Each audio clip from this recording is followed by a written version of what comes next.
Hello दोस्तों, स्वागत है आपका मेरे YouTube channel let's study with Poonam में, जिसमें हम जीके जीएस से रिलेटेड टॉपिक के बारे में चर्चा करते हैं और आपके लिए नए नए वीडियो को खोज कर लाते हैं।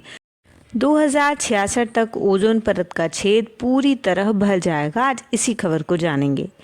तो जलवायु पर एक रिपोर्ट ने सुझाया है कि अंटार्कटिक के ऊपर ओजोन परत में जो छेद है वह साल 2066 तक पूरी तरह भर सकता है। नए आकलन के मुताबिक 44 साल में ओजोन परत 1980 के स्तरों तक पहुंचने की उम्मीद है, जबकि आर्कटिक में यह स्तर 1945 तक पहुंच जाएगा। वैज्ञानिक इसका श्रेय मॉन्ट्रियल प्रोटोकॉल को दे रहे हैं। 1980 के दशक की शुरुआत में वैज्ञानिकों ने पाया था कि अंटार्कटिक के ऊपर ओजोन की परत पतली हो गई है। उसने एक छेद का रूप ले लिया था। इस छेद से सूर्य से आने वाली पराबैंगनी किरणें पृथ्वी की सतह तक आने लगी थी, जो यहाँ की जलवायु और जीवों और सभी के लिए बहुत ही खतरनाक होती हैं। इसके बाद इससे निपटने के प्रयास के तहत लागू किया गया मॉन्ट्रियल प्रोटोकॉल, जो कि कारगर रहा है, जिससे इस छेद में कमी देखने को मिली है। संयुक्त राष्ट्र पर आधारित एक रिपोर्ट में बताया गया है कि इस छेद में जिस तरह से सुधार हो रहा है, साल 2066 तक इसकी स्थिति 1980 तक के स्तर तक पहुंच जाएगी। वीडियो में आगे बढ़ने से पहले हम ओजोन और ओजोन की परत के बारे में जानते हैं। ओजोन ऑक्सीजन का एक विशेष अणु है जो 3 ऑक्सीजन परमाणुओं से मिलकर बना होता है, जिसे हम O3 से व्यक्त करते हैं।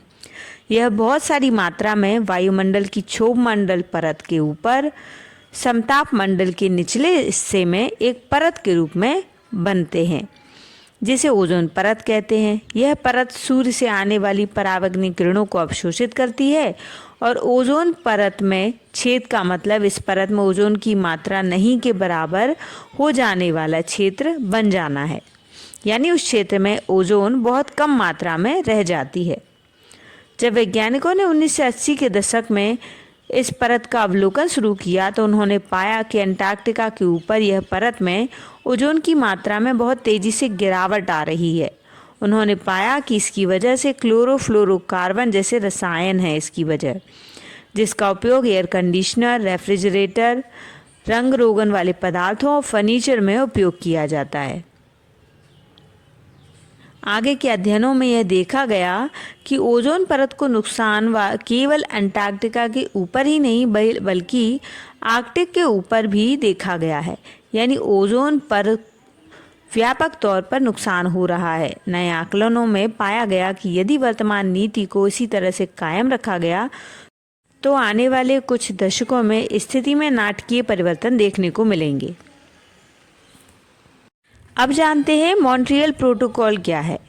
ओजोन परत को नुकसान पहुंचाने वाले पदार्थों पर अंतर्राष्ट्रीय समझौता है और इसे साल 1987 में अपनाया गया। यह एक ऐतिहासिक पर्यावरण समझौता है। इस समझौते के तहत ओजोन परत को नुकसान पहुंचाने वाले पदार्थों के उत्पादन और आयात को रोकने और वायुमंडल में उनकी मात्रा कम करने का लक्ष्य रखा गया है। इस समझौते के जरिए ओजोन परत की रक्षा के साथ साथ जलवायु शमन में भी मदद मिली है। मॉन्ट्रियल प्रोटोकॉल की कुछ खास बातें इस तरह हैं। यह संधि ओजोन परत को नुकसान पहुंचाने वाले पदार्थों के इस्तेमाल को खत्म करके ओजोन परत को संरक्षित करने के लिए बनाई गई है। इस संधि में ओजोन परत को नुकसान पहुंचाने वाले सभी पदार्थों में से 99% को चरणबद्ध तरीके से खत्म कर दिया है। सार्वभौम समर्थन वाली पहली संधि थी। यह संधि दुनिया की सबसे सफल अंतर्राष्ट्रीय पर्यावरण संधि है। इस संधि के तहत विकसित और विकासशील देशों की जिम्मेदारियां अलग अलग तय की गई थीं। मॉन्ट्रियल प्रोटोकॉल में ओजोन परत को नुकसान पहुंचाने वाले मुख्य पदार्थों को चरणबद्ध तरीके से समाप्त करने के लिए एक अनिवार्य समय सारणी निर्धारित की गई है। प्रोटोकॉल को और मजबूत करने के लिए 6 संशोधन किए गए हैं, जिसमें प्रोटोकॉल के अंतर्गत आने वाले रसायनों में और अधिक रसायन शामिल किए गए हैं और देशों के लिए चरणबद्ध तरीके से समाप्त करने और चरणबद्ध तरीके से कम करने के लिए बाध्यकारी लक्ष्य निर्धारित किए गए हैं।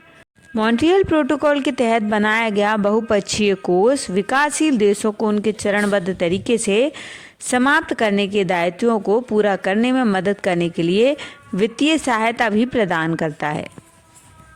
आमतौर पर एक ऑक्सीजन अणु जिसे हम हर सांस में अंदर लेते हैं 2 ऑक्सीजन परमाणुओं से बना होता है। हालांकि ओजोन, जो कि ऑक्सीजन युक्त एक अणु भी है, उसमें बजाय 2 के 3 ऑक्सीजन परमाणु होते हैं, जिसे O3 से व्यक्त करते हैं।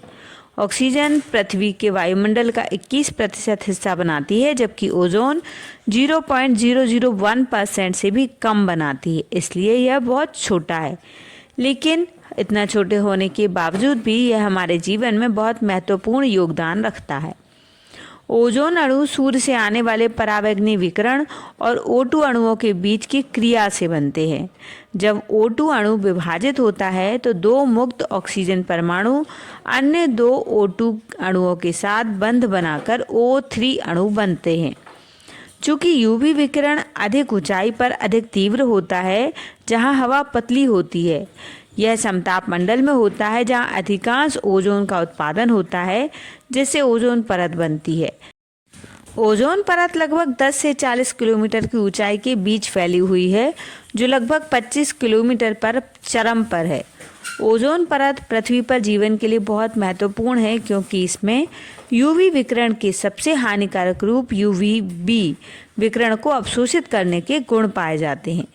निचले वायुमंडल में समुद्र तल से ऊपर की ओर दबाव में तीव्र गिरावट के कारण ऊंचाई के साथ तापमान में गिरावट आती है। इसे एडियाबैटिक तापमान परिवर्तन के रूप में संदर्भित किया जाता है। ऊंचाई के साथ विस्तार के कारण ठंडी हवा हो जाती है। हालांकि क्षोभमंडल के ऊपर, जहां वायुमंडलीय दबाव समुद्र तल के मूल्य के एक छोटा सा अंश के बराबर होता है, ओजोन की उपस्थिति के कारण ऊंचाई के साथ तापमान बढ़ता है, जब तक कि समताप सीमा की ऊंचाई तक नहीं पहुंच जाता। समताप मंडल के ऊपर मध्य मंडल में ऊंचाई के साथ तापमान में गिरावट आती है, लेकिन अंतरिक्ष के साथ सीमा के पास जो थोड़ा सा वायुमंडल बचा है, उस पर सूर्य के विकिरण और अवशोषित कणों के प्रभाव के कारण थर्मोस्फीयर में फिर से बढ़ जाता है।